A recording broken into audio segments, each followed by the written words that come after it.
میری گفتگو کا جو اس وقت عنوان معین ہے اور جو اس وقت آپ کے سامنے لکھا ہوا بھی ہے، فلسفہ دین میں نماز کی اہمیت۔ اس میں سب سے پہلے تو میں توجہ دلاؤں گا کہ لفظ فلسفہ اصلاً عربی کا ہے اور نہ ہی یہ قرآن حکیم کی اصطلاح ہے۔ یہ لفظ بھی اپنی اصل کے اعتبار سے یونانی ہے۔ فلسفی اگرچہ فلسفی عربی میں اب استعمال ہوتا ہے اور فلاسفہ اس کی جمع بھی ہوتی ہے، لیکن واقعتاً یہ عربی زبان کا لفظ نہیں ہے۔ اسی کی ایک مثال اور ہے تصوف، وہ بھی بظاہر تفاعل کے وزن پر خالص صیغہ معلوم ہوتا ہے عربی زبان کا، لیکن یہ بھی تھیوسوفی، یہ بھی در حقیقت یونانی الاصل لفظ ہے جس کی تعریف کی گئی ہے، اسے معرب بنا کر عربی کا جامہ پہنا دیا گیا ہے۔ فلسفے سے ہم جس علم یا جس شعبہ علم کو مراد لیتے ہیں، قرآن حکیم کی اصطلاح میں اس کے لیے لفظ حکمت ہے۔ اس کا مادہ ہا کاف میم، اور اس کا بنیادی مفہوم وہی ہے کہ جو اس سے جو ایک مشتق لفظ ہے استحکام، کسی شے کا مضبوط ہو جانا، پختہ ہو جانا، قوی ہو جانا، ایسی صلاحیت حاصل کر لینا کہ وہ اپنی حفاظت کر سکے، اپنے خلاف کسی بھی اقدام پر اپنا دفاع کر سکے۔ یہ ہا کاف میم کے مادے کا اصل مفہوم ہے۔ اور حکمت انسان کے فکر اور اس کے شعور کی پختگی کا نام ہے، اس لیے کہ انسان حیوانات سے ممیز کیا گیا ہے اگرچہ مختلف اعتبارات سے، لیکن یہ کہ اس میں سب سے اہم اعتبار یہ ہے کہ یہ حیوان عاقل، اسی طریقے سے اسے حیوان ناطق کہا جاتا ہے، اور نطق اور عقل کا بڑا گہرا تعلق ہے اور ربط ہے، دونوں ایک دوسرے سے جڑے ہوئے۔ تو ہم کہیں گے شعور، عقل سے انسان کو شعور حاصل ہوتا ہے، اور نطق جو ہے اس کی بنیاد، اس کا سورس جو ہے وہ یہی شعور۔ تو انسانی فکر کی پختگی، انسانی شعور کی پختگی، اس کے اندر ایسی صلاحیت کا پیدا ہو جانا کہ وہ حقائق تک رسائی حاصل کر سکے، اس میں اتنی قوت پیدا ہونا کہ وہ صحیح رخ پر، صحیح رخ سے موڑنے والے جتنے محرکات ہیں ان کے مقابلے میں اپنا دفاع کر سکے، یہ حکمت ہے۔ لہذا فلسفہ دین کی بجائے اب آپ اپنے ذہن میں حکمت دین کا لفظ رکھیں، اور اب غور کیجئے کہ حکمت دین میں صلاۃ کے مقام کو سمجھنے کے لیے ہمیں یہاں سے ابتدا کرنی چاہیے کہ حکمت دین کا سب سے بنیادی مسئلہ کون سا ہے۔ حکمت دین کا سب سے اہم، سب سے بنیادی، اولین مسئلہ معرفت خداوندی، انسان اپنے رب کو پہچانے اور رب کو پہچان کر اپنے فطری جذبہ تشکر کو اس کی ذات سے وابستہ کرے۔ یہ فطری جذبہ تشکر بھی آپ سمجھ لیجئے کہ یہ بھی نہ صرف انسان بلکہ حیوانات کا بھی خاصہ ہے کہ اگر ان کے ساتھ کوئی بھلائی کی جائے تو ایک خاص رد عمل ان کی طبیعت میں پیدا ہوتا ہے، جسے ہم جذبہ شکر یا جذبہ تشکر سے تعبیر کر سکتے ہیں۔ حیوان کے پاس اگرچہ وہ زبان نہیں ہے کہ جس میں وہ اپنے اس جذبے کو الفاظ کا جامہ پہنا کر اپنے محسن کی خدمت میں پیش کر سکے، لیکن یہ کہ اگر کبھی کسی بھوکے پیاسے حیوان کو آپ نے کوئی غذا فراہم کی ہو یا پانی پلایا ہو، اور پھر اگر آپ اس کی آنکھوں میں دیکھیں گے تو وہ جذبہ تشکر وہاں سے ابلتا ہوا محسوس ہو۔ یہ گویا کہ فطرت کا تقاضا ہے۔ حیوانات سے بلندتر سطح پر انسان ہے، تو فطرت انسانی کا بڑا اساسی اور بنیادی تقاضا ہے کہ وہ اپنے محسن کا شکر ادا کرے، جس نے بھی اس کے ساتھ کوئی بھلائی کی ہو، خیر کیا ہو، اس کی کوئی احتیاج پوری کی ہو، اس کی کوئی ضرورت پوری کی ہو، اس کا وہ شکر بجانا۔ تو یہ فطری جذبہ تشکر جب تک عقل انسانی اپنے اصل محسن اور مربی کو نہیں پہچانتی تو یا تو یہ منتشر رہتا ہے یا بھٹکتا رہتا ہے۔ چنانچہ شرک کی جو ساری تاریخ ہے اس کا تجزیہ کریں گے تو بات یہی نظر آئے گی کہ اس جذبہ تشکر نے اپنے علم کی کوتاہی کی وجہ سے، اپنے فہم کی کوتاہی کی وجہ سے مختلف اشیاء کے ساتھ یا مظاہر قدرت کے ساتھ اپنے آپ کو منسلک کر لیا۔ مثلاً یہ کہ یہ بات غلط نہیں ہے کہ ہماری دنیا کا یہ سارا نظام جو ہے اس میں سورج کی حرارت کو بہت بڑا دخل حاصل ہے۔ ساری انرجی جو ہمارے پاس ہے اس کی سورس تو اصل میں وہ سولر انرجی ہے، لکڑی بھی آپ جلا کر اگر آگ کے ذریعے سے حرارت حاصل کرتے ہیں تو وہ بھی در حقیقت سورج ہی کی وہ حرارت تھی کہ جو اس لکڑی میں جذب ہوئی ہے، اس نے وہ صورت اختیار کی۔ فصلوں کو سورج پکاتا ہے، اس کی حرارت جو ہے وہی ان کے پکنے کا ذریعہ بنتی ہے۔ لہذا انسان نے یہ سمجھا کہ ہمارا سب سے بڑا محسن یہ ہے، لہذا اس کے آگے ہاتھ جوڑ دیے، اس کو سجدہ کیا، اسے معبود بنا لیا۔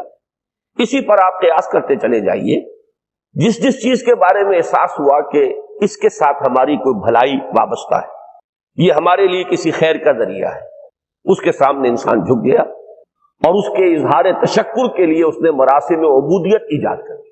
تو عقل انسانی کی اصل معراج یہ ہے کہ وہ اپنے اصل مربی کو پہچانے، اپنے اصل رب کی معرفت حاصل ہو جائے کہ یہ تمام مظاہر فطرت، مظاہر قدرت، اگرچہ یہ سب ہیں اس دنیا میں، اس کے نظام کو مختلف پہلوؤں سے ان کے ساتھ وابستہ کیا گیا ہے، لیکن یہ سب خود کسی اور کی ربوبیت کے مظہر ہے۔ کوئی اور ہے جو ان سب کا خالق ہے، کوئی اور ہے کہ جس نے ان کے لیے یہ سارا نظام بنایا ہے۔ تو ایک ہی چھلانگ میں انسان پھر وہاں پہنچتا ہے اور اپنے اصل رب اور مربی کو پہچان کر اب اپنے پورے جذبہ تشکر کو اس کی ذات کے ساتھ منسلک کر دے۔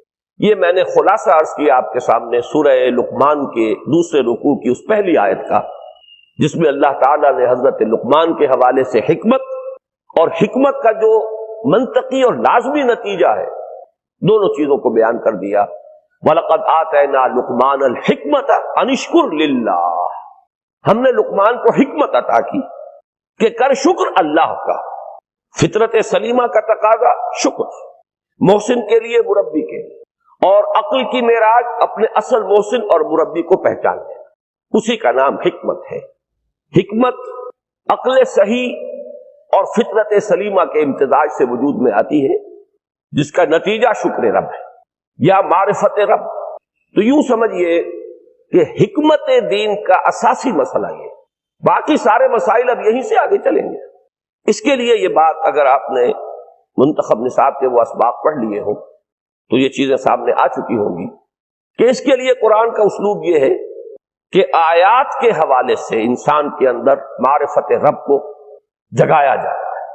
میں نے جگانے کا لفظ استعمال کیا ہے کہ قرآن کی حکمت یہ ہے کہ رب کی معرفت فطرت انسانی میں موجود ہے لیکن سوئی ہوئی ہے، ڈورمنٹ ہے، اسے جگانا ہے، اسے ایکٹیویٹ کرنا ہے۔ اس کے لیے آیات آفاقی، ان فی خلق السماوات والارض واختلاف اللیل والنہار والفلک التی تجری فی البحر بما ينفع الناس الی آخر الآیہ۔ اسی طرح آیات انفسی وفی انفسکم افلا تبصرون سنریہم آیاتنا فی الآفاق وفی انفسہم حتی یتبین لہم انہ الحق۔ لیکن ان آیات آفاقیہ کی طرف بھی صحیح نقطہ نظر سے متوجہ کرنے کے لیے اور انسان کے اندر کی اس سوئی ہوئی معرفت رب کو جگانے کے لیے سب سے زیادہ مؤثر آیات قرآنیہ ہیں، چونکہ یہ فطرت انسانی کے اندر کی ایک شے کو جگانے والی ہیں۔ یہی وجہ ہے کہ قرآن مجید اپنے آپ کو کہیں الذکر کہتا ہے، کہیں ذکرہ، کہیں تذکرہ۔ یہ تو یاد دہانی ہے، تمہارے اپنے اندر معرفت رب موجود تھی یا موجود ہے، لیکن یا تمہیں اس کا شعور نہ تھا، وہ تمہارے شعور کی سطح پر نہیں آئی تھی، یا یہ کہ آئی تھی لیکن پھر تم اسے بھول گئے، ذہول کے پردے پڑ گئے۔ جیسا کہ علامہ اقبال نے کہا کہ کافر کی یہ پہچان کے آفاق میں گم ہے، تم پھر گم ہو گئے۔ لہذا اس کو اجاگر کرنے کے لیے، تازہ کرنے کے لیے یہ آیات قرآنیہ، ان اندھیروں سے، گمشدگی کے اندھیروں سے نکالنے کے لیے، معرفت کی روشنی میں لانے کے لیے یہ آیات مبارکہ ہے۔ هو الذی ينزل على عبده آیات بینات لیخرجکم من الظلمات الی النور۔ اندھیروں سے نکال کر روشنی میں لانے کے لیے اللہ نے اپنے بندے پر صلی اللہ علیہ وسلم یہ آیات بینات نازل کی ہے۔ لیکن اب اس سے اگلا قدم ہے، اور اصل میں وہ ہے جو میری گفتگو کا موضوع ہے اس وقت۔ اس کے لیے یہ تمہید ضروری تھی کہ حکمت قرآن کا اور حکمت دین کا اولین، اہم ترین، سب سے اساسی، سب سے بنیادی مسئلہ ہے معرفت رب۔ اگر اس مرحلے کو انسان طے کر لے اللہ کے فضل و کرم سے، اسے اللہ کی معرفت بھی حاصل ہو جائے اور اس پر ایمان بھی میسر آ جائے، تو اب اس کے سامنے تین مسئلے اور ان کو اچھی طرح آئیڈینٹیفائی کیجیے۔ پہلا مسئلہ یہ ہے کہ اس کی فکر صحیح مزید پیش قدمی کرے، آگے بڑھے. یہ تو اس کا سٹارٹنگ پوائنٹ تھا، رب کو پہچان لینا. ابھی تو اس سے آگے بڑھ کر اس فکر صحیح کو، بڑی بلندیوں کو چھونا ہے. جیسے کہ کلمہ طیبہ کی تمثیل بیان کی گئی قرآن مجید میں، کَشَجَرَةٍ طَیِّبَةٍ أَصْلُهَا ثَابِتٌ وَفَرْعُهَا فِی السَّمَاءِ. تو فکر انسانی کے لیے وہ اصل ثابت جمی ہوئی جڑ جو ہے وہ تو ہے معرفت رب. لیکن اب یہ فکر ترقی کرے گی، یہ نشو و نما پائے گی، یہ آگے بڑھے گی، اس کی شاخیں یہ آسمانوں سے بات کریں گی، آسمانوں کی بلندیوں کو چھوئیں گی. تو سب سے پہلا مسئلہ ہے فکر صحیح کی مزید پیش رفت، پیش قدمی. دوسرا مسئلہ انسان کا بہت بنیادی، عمل کی درستی، صحیح عمل. انسان اپنے نفس امارہ سے مغلوب ہو کر یا جذبات کی رو میں بہہ کر یا ماحول کے اثرات سے مرعوب ہو کر وہ کسی غلط رخ پر نہ پڑ جائے، تو اس کے عمل کو درست رکھنے کے لیے کوئی اسے سہارا درکار ہے. اور تیسری ضرورت اس کی، یہ میرے نزدیک اس دور میں سب سے زیادہ نگاہوں سے اوجھل ہو چکی ہے، یہاں تک کہ ہمارے بہت سے دینی حلقے بھی، خاص طور پر جو ریلیجس ایکٹیوسٹ شمار ہوتے ہیں، جو دین کی احیائی جد و جہد میں مصروف نظر آتے ہیں، تجدید دین، احیاء دین، غلبہ دین، اقامت دین، ان کی بھی ایک بہت بڑی محرومی ہے کہ وہ ایک تیسرے گوشے کو تقریباً نظر انداز کر رہے ہیں، اور وہ ہے روحانی ترقی. اس لیے کہ انسان کی اصل عظمت کی بنیاد تو وہ روح ہے جو اس میں پھونکی گئی. وَنَفَخْتُ فِیہِ مِن رُوحِی، جس کا تعلق ذات باری تعالیٰ کے ساتھ ہے.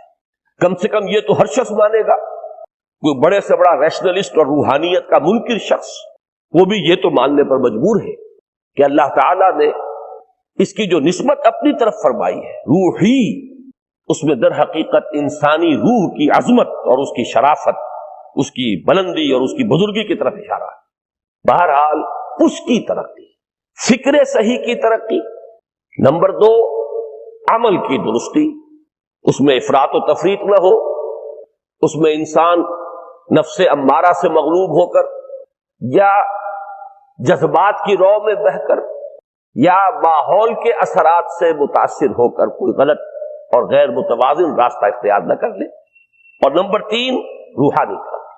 اب ان میں سے پہلی چیز کو لیجئے، فکر صحیح کے مزید ارتقاء اور اس کی مزید پیش قدمی کے لیے قرآن حکیم نے بھی سورہ آل عمران کے آخری رکوع میں ذکر کو سب سے پہلے اور سب سے اہم عامل کی حیثیت سے شمار کیا. چنانچہ اس کی پہلی آیت جو ہے سورہ آل عمران کے آخری رکوع کی، اس میں تو وہی مضمون جو میں بیان کر چکا وہ آیا ہے، ان فی خلق السماوات والارض واختلاف اللیل والنہار لآیات لأولی الالباب. یقیناً آسمان اور زمین کی تخلیق میں اور دن اور رات کے الٹ پھیر میں نشانیاں ہیں ہوش مندوں کے. ان کے ذریعے سے انسانی شعور کے اندر وہ معرفت رب اجاگر ہوگی. وہ پہلا مرحلہ اب اس نے طے کر لیا، وہ ڈورمنٹ معرفت اب ایکٹیویٹ ہو گئی. اب مزید فکر کا مرحلہ ہے جو اگلی آیت میں آیا ہے، الذین یذکرون اللہ قیاما وقعودا وعلی جنوبہم ویتفکرون فی خلق السماوات والارض ربنا ما خلقت ھذا باطلا سبحانک فقنا عذاب النار. یعنی تفکر جو ہے، ویتفکرون فی خلق السماوات والارض، وہ تفکر کرتے ہیں، غور و فکر کرتے ہیں آسمان اور زمین کی تخلیق میں، لیکن اس تفکر کے ساتھ لازماً ذکر اور ذکر مدام، ذکر بھی وہ کہ جو مستقل ہو، ہر حالت میں ہو. الذین یذکرون اللہ قیاما وقعودا وعلی جنوبہم، وہ لوگ کہ جو اللہ کو یاد رکھتے ہیں، اللہ کا ذکر کرتے ہیں، کھڑے ہوئے بھی، بیٹھے ہوئے بھی، اور اپنے پہلوؤں کے بل یعنی لیٹے ہوئے بھی. اب ان تین کے سوا تو کوئی پوزیشن انسان کی نہیں ہے. اسی کا نام ہے دوام ذکر. اور اس کے ساتھ اگر وہ تفکر کرتے ہیں تو ان کا فکر اگلی منزل تک پہنچتا ہے. میں اس پر زیادہ بحث اس وقت نہیں کروں گا. اس وقت میں نے چونکہ وہ 3 باتیں بیان کی تھی، میں درجہ بدرجہ چاہتا ہوں کہ آگے بڑھوں اور ایک حد سے زیادہ کسی بھی مسئلے میں تجاوز نہ کروں. یہ جو بات سورہ آل عمران کی آخری رکوع کی اس دوسری آیت میں آئی ہے، اسی کو مولانا روم نے بیان کیا ہے بہت ہی سادہ لیکن بڑے پرمغز شعر میں این قدر گفتیم باقی فکر کن، فکر اگر جامد بوت رو فکر کن. اس قدر تو ہم نے تمہیں بتا دیا، سمجھا دیا، یہ بات تو آ گئی تمہارے عقل میں، اب جاؤ خود غور کرو، مزید آگے پیش قدمی کرو. این قدر گفتیم باقی فکر کن، فکر اگر جامد بوت رو فکر کن. فکر میں جمود آ جائے، فکر سست پڑ جائے تو جاؤ پھر ذکر کرو. تو یہ ذکر اور فکر گویا کہ گاڑی کے دو پہیے ہیں کہ جن سے فکر انسانی صحیح رخ پر آگے بڑھے. اگر یہ ذکر ساتھ نہیں رہے گا تو فکر انسانی کج ہو جائے. تاثریا میر و دیوار کج، پھر وہ فکر جو ہے وہ بلندی کو کتنے ہی پہنچ جائے لیکن وہ ٹیڑھی بلندی ہوگی، وہ صراط مستقیم پر پیش قدمی کرنے والا فکر نہیں ہوگا. اسی کو علامہ اقبال نے اپنے دو اشعار میں، کیونکہ انہوں نے مولانا روم کو اپنا پیر بھی تسلیم کیا ہے، مرشد رومی، تو یہ فکر جو ہے، یہ خیال جو مولانا روم نے پیش کیا، اسی کو علامہ اقبال نے دو اشعار میں میں سمجھتا ہوں کہ مزید شکوہ کے ساتھ، مزید خوبصورت اور حسین انداز میں پیش کیا ہے. جز بقرآن زیغمی روباہی است، فقر قرآن اصل شاہنشاہی است. قرآن کے بغیر اگر کوئی شعر بھی ہو تو وہ بھی اصل میں لومڑی ہے، اس کی کوئی حقیقت نہیں ہے، اس لیے کہ اصل شاہنشاہی جو ہے وہ تو فقر قرآن ہے. اب فقر قرآن کیا ہے؟ فقر قرآن اگر آپ لکھا ہوا دیکھیں گے اس کو تو اس کے آگے یہاں اب سوالیہ نشان آ جائے گا. فقر قرآن یعنی سوچو فقر قرآن کیا ہے، اور جواب ہے اختلاط ذکر و فکر. فقر قرآن امتزاج سے وجود میں آتا ہے کہ اس میں ذکر بھی ہو فکر بھی ہو. اور فکر را کامل نہ دیدم جز بے ذکر، میں نے فکر کو کبھی بھی اپنی منزل مقصود تک پہنچتا ہوا نہیں پایا جب تک کہ اس کے ساتھ ذکر نہ ہو. تو پہلی شے تھی فکر انسانی کی صحیح رخ پر مزید پیش قدمی اور پیش رفت، اور اس کے لیے لازم ہے ذکر و فکر کا امتزاج. دوسری چیز کو لیجئے عمل کی درستی. اس عمل کی درستی کے لیے اللہ تعالی کے ساتھ ایک گہرے تعلق کی ضرورت، اس لیے کہ صبر کی بحث میں یہ مضامین شاید آپ کے سامنے آ گئے ہوں کہ صبر جہاں مصیبت پر صبر ہوتا ہے، تکلیف پر صبر ہوتا ہے، اللہ کے احکام پر جمنا یہ بھی صبر ہے، نفس کی خواہشات کی باغ کو تھام کر رکھنا، کھینچ کر رکھنا یہ بھی صبر ہے، اور استقامت کسی شے پر قائم رہنا یہ بھی صبر ہے. تو عمل صحیح پر استقامت کے لیے وَاصْبِرْ وَمَا صَبْرُكَ إِلَّا بِاللَّهِ، اس صبر کی سب سے اہم جو بنیاد ہے، اس کا جو سب سے بڑا ذریعہ ہے، اس کا جو سب سے بڑا سہارا ہے، وَمَا صَبْرُكَ إِلَّا بِاللَّهِ، اس کے لیے ضرورت ہے ایک گہرے تعلق کی کہ اللہ کے ساتھ ایک ایسا تعلق برقرار رہے جو نہ صرف گہرا ہو بلکہ دائم و قائم، مسلسل. ذرا ذہول ہوگا تعلق مع اللہ میں، ذرا کمی آئے گی شیطان کا وار کاری ہو جائے گا. اسی کو حضور نے حدیث میں یوں تعبیر کیا ہے تمثیلاً کہ جو دل اللہ کی یاد سے غافل ہے اس پر، فارسی کا وہ مقولہ بھی ہے کہ خانہ خالی را دیو میں گیرت، گھر خالی رہے تو جنات اس پر دیو جو ہے آ کر قبضہ جما لیتے ہیں. تو خانہ قلب جو ہے اگر یاد خدا بندی سے خالی ہو گیا تو شیطان ابلیس لعین اپنی تھوتنی ٹکا دیتا ہے. یہ لفظ آتا ہے سور کے منہ کے لیے تھوتنی، جس طرح اس کا نکلا ہوا سا منہ ہوتا ہے آگے، تو یہ لفظ استعمال کیا گیا کہ وہ اپنی تھوتنی انسان کے دل پر جما کر اور پھوکے مارنی شروع کر دیتا ہے. تو شیطان کو موقع ہی تب ملتا ہے جب انسان کے تعلق مع اللہ کے اندر کمی ہو، وہ خانہ بالکل خالی ہو گیا ہو یا اتنا ضعیف ہو گیا ہو کہ کل عدم ہو جائے، گویا کہ نہیں. تیسری چیز کی طرف آئیے، روحانی ترقی. روحانی ترقی کے لیے میں ایک اصطلاح کے سامنے لا رہا ہوں، اس سے مراد کیا ہے؟ روحانی ترقی کے لیے ہماری دینی اصطلاح ہے تقرب الی اللہ، اللہ سے قریب تر ہوتے چلے جانا. اس پر میرا ایک کتابچہ بھی ہے. تقرب الی اللہ کے دو مدارج، دو درجے، جو در حقیقت ایک حدیث نبوی علیہ الصلوۃ والسلام ہی پر مبنی ہے کہ حضور نے ایک درجہ قرار دیا ہے تقرب بالفرائض، فرائض کے ذریعے سے انسان اللہ کا قرب حاصل کرے. ایک ہے تقرب بالنوافل، نوافل کے ذریعے سے اللہ کا قرب حاصل کرے. ان میں کیا نسبت و تناسب ہے، اہمیت کے اعتبار سے کون بڑھ کر ہے، بلندی کے اعتبار سے کون بڑھ کر ہے، یہ تمام مسائل میں نے اپنی اس تقریر میں بیان کیے تھے جو اس کتابچے میں شائع ہوئی ہے۔ اس وقت میں اس کی تفصیل میں نہیں جا رہا، صرف یہ تذکرہ اس لیے کر رہا ہوں کہ جن کو بھی خواہش ہو جائے وہ اس کا مطالعہ کرے۔ ہماری اس وقت کی گفتگو سے وہ کتابچہ اس جگہ پر منسلک ہوگا۔ تو تقرب الی اللہ، یہ تقرب کوئی فزیکل فینومینن نہیں ہے، جسمانی یا مادی مسئلہ نہیں ہے۔ اللہ سے قرب یہ نہیں ہے کہ کوئی کروڑوں میل کا فاصلہ ہے، اب ہمیں کوئی رسی پر چڑھنا ہے اوپر بڑی محنت اور مشقت سے۔ فصل تو ہے ہی نہیں، فاصلہ ہے ہی نہیں، بعد ہے ہی نہیں۔ نحن اقرب الیہ من حبل الورید، ہم تو انسان سے اس کی شہرگ سے بھی زیادہ قریب۔ ہوا معکم اینما کنتم، وہ تو تمہارے ساتھ ہی ہوتا ہے جہاں کہیں بھی تم ہو، بس صرف یہ کہ تمہاری توجہ نہیں ہوتی، تم اور چیزوں میں مشغول و مصروف رہتے ہو، تم ہماری طرف دھیان ہی نہیں دیتے، تم ہماری طرف متوجہ ہی نہیں ہوتے۔ ہم تو مائل بے کرم ہے، کوئی سائل ہی نہیں، راہ دکھلائیں کسے رہنو منزل ہی نہیں۔ انسان جب متوجہ ہو جاتا ہے اور بڑھتا ہے، آگے پیش قدمی کرتا ہے روحانی اعتبار سے، تو یہ ہے در حقیقت تقرب الی اللہ، اور اسی کو ہم کہیں گے روحانی طرف۔ اب ان تین چیزوں کو اگر آپ نے ذہن میں جما لیا، پھر میری بات کی ترتیب اس کو ذہن میں قائم کیجئے۔ ہم چلے کہاں سے کہ دین کے ساتھ اصل مناسبت فلسفے کی نہیں، حکمت کی۔ نمبر 2، حکمت قرآنی کا پہلا اور اہم ترین اور بنیادی مسئلہ معرفت رب کا حصول ہے۔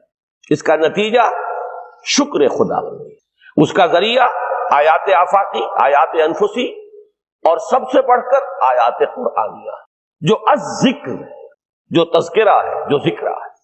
لیکن اس پہلے مرحلے کو اگر کوئی انسان بفضل ہی تعالی، اللہ کے فضل و کرم سے طے کر لے، اب اس کے سامنے تین مسئلے، فکر کی مزید پیش رفت، مزید پیش قدمی صحیح رخ پر، اس کے لیے ذکر اور فکر دونوں کا امتزاج لازمی۔ فقر قرآن اختلاط ذکر و فکر۔ الذین یذکرون اللہ قیاما وقعودا وعلی جنوبہم ویتفکرون فی خلق السماوات والارض۔ دوسری شے عمل کا درست رہنا، نہ افراط و تفریط ہو، عدم توازن ہو، نہ انسان نفس سے مغلوب ہو جائے، نہ انسان جذبات کی رو میں اندھا ہو جائے، نہ انسان ماحول سے مرعوب ہو کر متاثر ہو، صحیح رخ پر اس کا عمل۔ نمبر 3، روحانی ترقی، جو اصل حاصل ہے، جو اصل مقصود ہے۔ نمبر 2 چیز کے لیے تعلق مع اللہ ضروری، نمبر 3 کے لیے تقرب الی اللہ۔ اب غور کیجئے، ان تینوں چیزوں کا بڑا گہرا تعلق ہے نماز کے ساتھ، ان تینوں کے لیے ستون کی حیثیت نماز کو ہے۔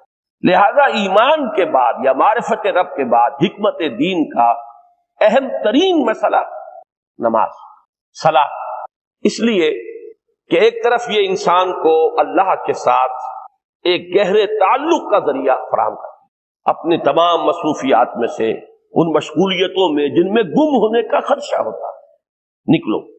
24 گھنٹے کے معمولات میں سے کم 5 مرتبہ تو لازماً نکلو، اور اپنے آپ کو ذرا، اپنے حواس کو بھی، اپنی باطنی کیفیات کو بھی ذرا تازہ کرو۔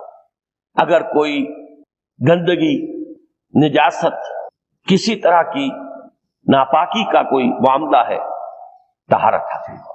طہارت سے تمہارے اندر روح کو بھی بالیدگی ہوگی، تمہارے حواس بھی تازہ ہوں گے، تم گویا کہ بحیثیت کل تمہاری ہستی چاق و چوبند ہو جائے۔ وہ کسل، وہ سستیاں، وہ جو ایک کثافتیں ہوتی ہیں، ان سب سے نجات حاصل کرو، اور اب اپنے رب کے حضور میں کھڑے ہو جاؤ، اس کے ساتھ اپنا عہد بھی تازہ کرو، اس کی اہم صفات کو بھی اپنے ذہن میں پھر مستحضر کرو۔ یہی وجہ ہے، دیکھیے میں نے جو آیات آپ کو شروع میں سنائی تھی، سورہ لقمان کی 2 آیتیں، پہلی آیت میں اس کا ترجمہ کر چکا، دوسری آیت وَلَقَدْ وَإِذْ قَالَ لُقْمَانُ لِابْنِهِ وَهُوَ يَعِظُهُ يَا بُنَيَّ لَا تُشْرِكْ بِاللَّهِ إِنَّ الشِّرْكَ لَظُلْمٌ عَظِيمٌ۔ اس کے بعد درمیان میں کچھ مضمون آ کر پھر وہ آیہ مبارکہ آئی، یا بنی اقیم الصلاۃ وامر بالمعروف وانہی عن المنکر واصبر علی ما اصابک۔ گویا کہ اہم ترین چیز، بنیادی ترین چیز اللہ کو محض پہچان لینا کافی نہیں ہے، یاد رکھنا ضروری ہے۔ اللہ یاد رہے گا تو فکر صحیح آگے بڑھے گا۔